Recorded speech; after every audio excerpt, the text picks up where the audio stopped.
Congress party అధికారంలోకి వస్తేనే దేశవ్యాప్తంగా అభివృద్ధి సాధ్యపడుతుందని కాంగ్రెస్ పార్లమెంట్ అభ్యర్థి కె రాజు తెలిపారు.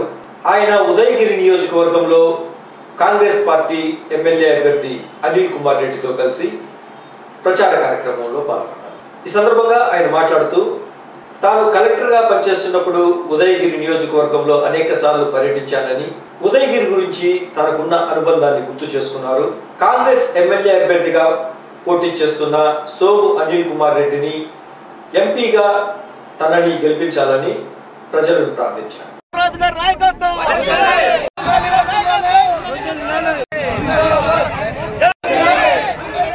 కన్యాకుమారి నుంచి కాశ్మీర్ వరకు భారత్ జోడో అనే యాత్ర అనేది పాదయాత్ర చేశారు.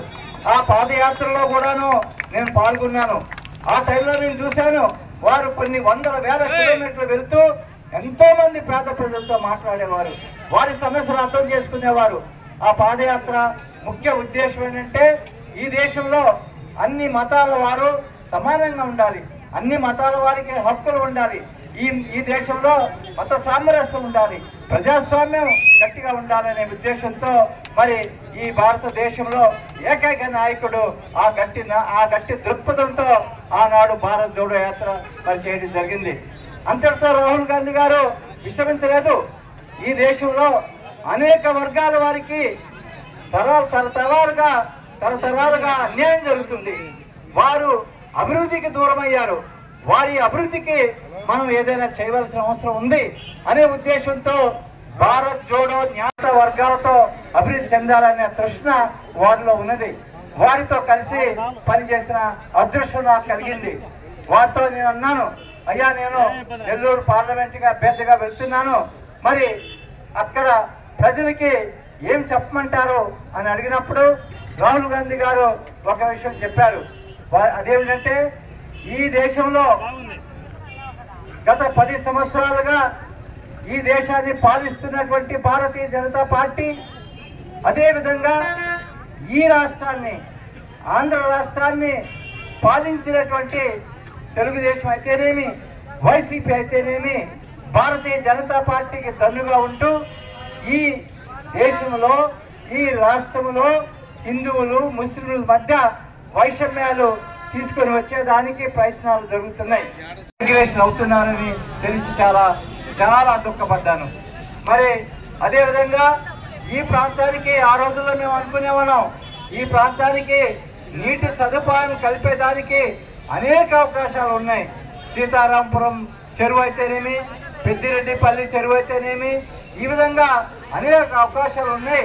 ఆ చెరువులన్నీ కూడాను పూర్తి చేస్తే ఈ ప్రాంతంలో ప్రతి గ్రామానికి నీటి సదుపాయం, ఎటువంటి మరి మంచినీటికి ఎటువంటి కష్టం లేకుండే పరిస్థితి. కానీ మరి ఈ ప్రభుత్వం ఆ విషయాల మీద దృష్టి పెట్టకుండా ఈ ప్రాంతానికి అన్యాయం చేసిందని నేను భావిస్తున్నాను.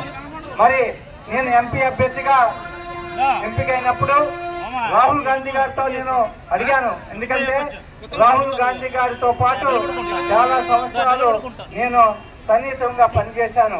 అవి పూర్తవుతుందా? మా ఉదయగిరి పట్టణంలో మూతపడినటువంటి హాస్టల్స్ మళ్ళా తెరుస్తారా? మా ఉదయగిరి నుంచి వలస పోతున్నటువంటి కూలీలు వలస పోకుండా ఈ ప్రాంతంలోనే ఉండి హాయిగా బతికిన దానికి అవకాశం ఉందా అనే ప్రశ్న వేసుకొని, మరి మీ జీవితాల్లో మంచి జరగాలంటే కాంగ్రెస్ పార్టీకి హస్తం గుర్తుకి వేసుకున్నట్లయితే ఈ 5 గ్యారంటీల ద్వారా మీ జీవితాలు అభివృద్ధి చెందేదానికి అవకాశం ఉంటుంది. ఏమిటి 5 గ్యారంటీలు? ఒకటి పేద కుటుంబాలకి, ప్రతి పేద కుటుంబానికి కాంగ్రెస్ పార్టీ అధికారంలోకి వస్తే రాహుల్ గాంధీ గారు ప్రధానిగా ఇస్తున్నటువంటి హామీ ఏమిటంటే ప్రతి పేద కుటుంబానికి ప్రతి నెల ఆ పేద కుటుంబంలో ఉన్న మహిళ అకౌంట్లో 8,500 రూపాయలు ఇవ్వటం జరుగుతుంది. కాబట్టి ఇక్కడ ఉన్నటువంటి పేద మహిళలందరూ కూడాను మీరు ఒక్కసారి ఆలోచన చేయండి. మీ అకౌంట్లో 8,500 రూపాయలు వస్తే నెలంతా కూడాను ఎంతో దర్జాగా బతికేదానికి అవకాశం ఉంటుంది అని అనేక సందర్భాల్లో వారు చెప్పడం జరిగింది. ఈ హామీల గురించి గ్యారంటీ కార్డులు కూడాను ప్రజలకి పంచేందుకు ఒక కార్యక్రమాన్ని చేపట్టడం జరిగింది. మరి ఈనాడు ఈ ఎలక్షన్స్ లో కాంగ్రెస్ పార్టీతో సహా వామపక్షాలు కలిసి పనిచేస్తున్నాయి. మీ అందరికి తెలిసి ఉండొచ్చు, కాంగ్రెస్ పార్టీ పేద ప్రజల అభివృద్ధి కోసం అనేక కార్యక్రమాలు చేపట్టిన హిస్టరీ అనేది, చరిత్ర అనేది కాంగ్రెస్ పార్టీకి ఉన్నది. అదేవిధంగా వామపక్షాలకు కూడాను పేద ప్రజల సమస్యల మీద మరి పోరాటాలు జరిపినటువంటి చరిత్ర వామపక్షాలకు ఉన్నది. పేదలకి భూములు పంచాలని, ఆ భూములను అభివృద్ధి చేయాలని, పేద ప్రజలు విద్యావంతులు కావాలని అనేక అంశాల మీద వామపక్షాలు దేశం మొత్తంలో పోరాటాలు చేస్తున్నాయి.